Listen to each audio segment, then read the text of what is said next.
What is going on, everybody? In this video, I'll be taking a look at the newly released Nissan 350Z Roadster, which can be purchased in the Street HQ for about $313,000. Now, I'm sure many players might be wondering if this car is actually worth getting and can it actually perform with some of the better street cars. We will find that out here soon. But first, let's see what customization can actually be done to the Nissan here. So obviously, if you guys wanted to change the colors around on the vehicle, there's tons available, including the official and or the colors that are normally available on most of the other cars in the game as well. Now, if you would like, you can also add a livery to the vehicle, but personally I'm just going to leave mine completely stock there. And now let's take a look at the visual part upgrades on the Nissan here. So there's going to be a ton of customization you can do to this vehicle to make it unique. So let's first take a look at the hoods.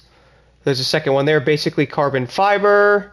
Then we're going to have that one with the vents there. Not really too sure how I feel about that one. Then a carbon version of that. Ooh, that's kind of nice. There's that one, and that's probably going to be a carbon version. So I'm probably going to end up going with the regular carbon fiber one there. Moving over to the front bumpers, we now have 12 of these. Let's check these out. Changes the headlights. Oh, what is that? It puts like a piece over the headlight there. Not sure how I feel about that. Makes the bottom piece carbon there. And then yellow. Adds that back to the lights. I really don't like how that looks. So that's kind of nice with the splitter on there. I think we can all agree sometimes the splitters on some of these vehicles just do not look that good. And they even kind of look like a snowplow sometimes, which is kind of hilarious. But have the little front vent there, it looks like, for the engine. Then moving over to the eighth one, we'll change the headlights. And then that piece on there again. And then we have that with the intercooler. That's pretty awesome looking. I kind of like that. Then the yellow headlights again, kind of matching the seats there. And then the last one. So I don't really like any of the bumpers on this, to be honest, besides one with a little carbon fiber piece on the bottom there, which is this one. Not going to go too crazy on that. And now moving over to the front fenders, here's the first one. Actually doesn't look too bad on the car. Sometimes they don't fit them that well, but this honestly does look pretty good. Then we're going to have a carbon fiber version of that. I think I'm actually going to throw that on there. It might get a little crazy with this car. And now moving over to the rims you can put on the vehicle. So this car is going to have 3 official rims you can throw on there. So this is the second one there. And then finally the third, which I actually kind of like that one. I'm probably going to throw that on. And then you can also add all the other rims that are in the game as well, which I plan on making a separate video on, because I think we can all agree the rims in this game do need a bit of an update. I mean, my goodness, like, what is that, for example? Like, who's going to put that on their vehicle? So I actually decided to go through the rims and see if there's actually some pretty nice ones I can put on the car, and I decided to go with number 34 because these do look pretty awesome on there. Now, moving over to the caliper colors, for me, I'm going to end up going with yellow just to match the blue color of the car there. Then let's move over to the side mirrors. So that's the regular one there, and then carbon fiber.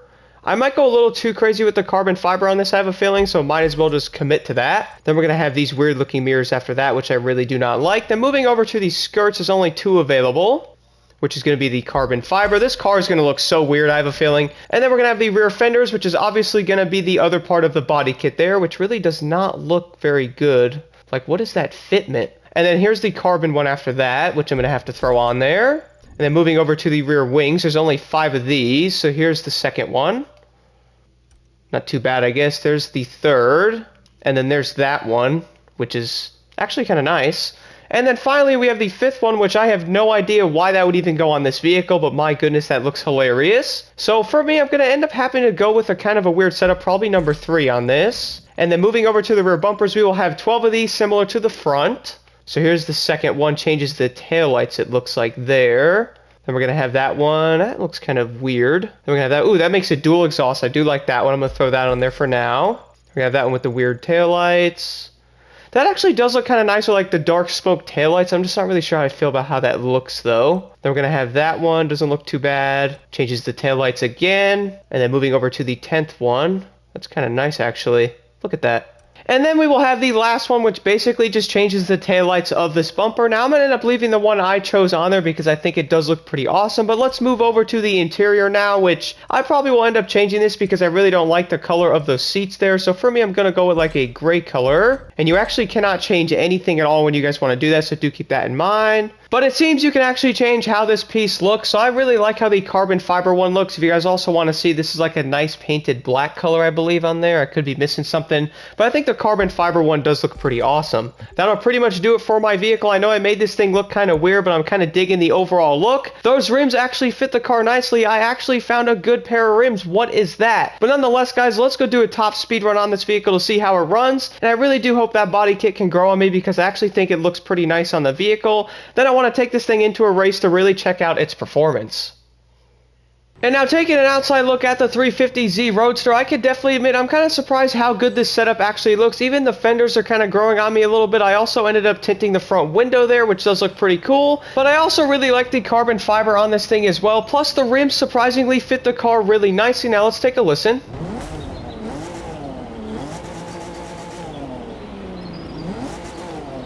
And then moving over to the interior view of the Z, I have to admit it does look pretty dang nice compared to some of the other interiors in the game.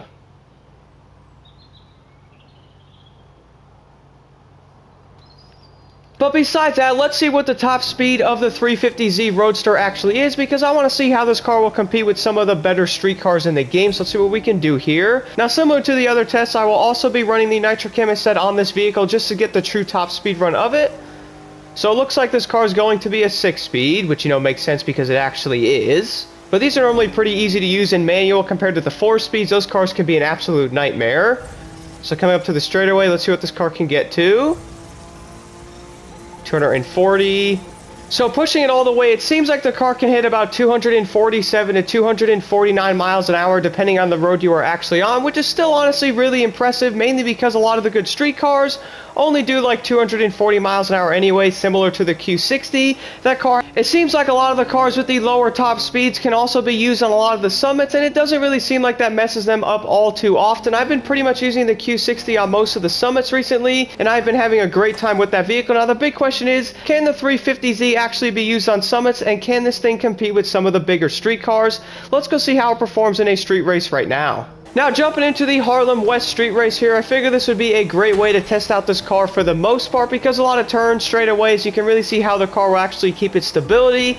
Now one thing I did notice, sometimes the body kits on these cars actually mess them up a lot. Luckily the one on the Nissan doesn't seem to be really messing with it too much, which is pretty awesome. I'm actually generally impressed. This car is pretty dang good, I'm not gonna lie guys. I mean, it seems like it handles really well. It's not having any issues with power either. I mean, this might be a pretty dang good vehicle to use in summits. I actually plan on testing out a lot of the other vehicles in the summits just to see how they really will do. I think the Nissan will be a good option to use. If you guys are looking for something new to use, this could be a great vehicle to buy as well. I know a lot of players might want to mix it up compared to using like the Superleggera or the Porsche GT. I know those cars are insanely good, but I also like seeing how other cars can perform against other vehicles in these summits because, well, there's actually a lot of good street cars in this game, and I do feel like a lot of them aren't used enough, and I think the Nissan's going to be a great one to actually pick. Now, for my manual users out there, I would also say this car will be a really good option because it seems like it can shift easily and be in the right gear around turns. We all know how some of the cars can be really annoying to use because being in the right gear on some of these turns can be kind of a challenge sometimes, and or the car could just be really wonky to drive and you just can't get out of the turn with enough power.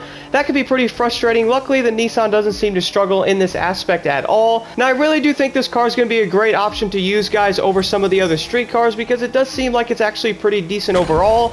The handling and stability is going to be pretty much top tier compared to some of the other street cars, and luckily the top speed's obviously going to be around 250, which is going to be pretty dang good for most of the races. I would definitely recommend taking a look at the Nissan if you guys have not. I think this car is well worth the $313,000 to buy it. Let me know your thoughts on this vehicle in the comments below, and here are the settings I'm running on my vehicle currently.